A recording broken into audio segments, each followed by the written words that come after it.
C'est pas la fin des banques, je pense, le financement participatif. C'est surtout plus de facilité dans une tranche qui était très peu abordée par les banques parce que le risque était trop difficile à évaluer pour elles. Et faut le dire comme c'est, prêter 3 000 € et passer 3 jours sur un dossier, une banque ne le ferait pas. Les plateformes de financement participatif le font. Le secteur du financement participatif avait besoin d'une évolution réglementaire pour agir dans un cadre bien défini. Parce que c'est une activité essentiellement sur Internet et la réglementation actuelle était très peu adaptée. La France, je l'espère, va avancer vite et peut faire figure d'exemple au niveau européen. On attend également que l'Europe bouge.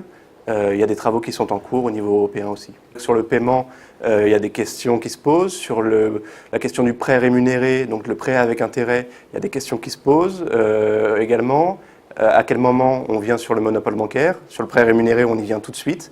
Donc il y a des travaux qui seront menés en fonction de seuils pour exercer en dehors de ce monopole bancaire, sur des petits montants définis, en fonction du montant prêté par an et par personne, le montant que peut se faire prêter un projet. Et dans le financement participatif en capitaux propres, c'est les exigences en fonds propres pour les plateformes qui, je l'espère, seront allégées. Le financement à l'échelle de la France peut être de quelques milliards à horizon 2020.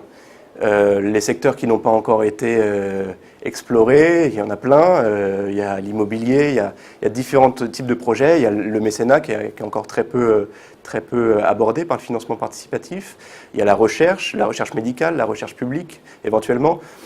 L'idée, c'est toujours d'avoir un projet intéressant à présenter à des internautes qui peuvent vouloir le soutenir. Donc dès lors qu'on peut avoir des projets de différentes natures et suffisamment de personnes qui ont un intérêt, alors on peut trouver des solutions de financement participatif. C'est vraiment un nouveau mode de financement, une nouvelle façon d'aborder l'investissement ou le prêt, en tout cas le placement. Il y a beaucoup de changements sociologiques derrière ce mouvement.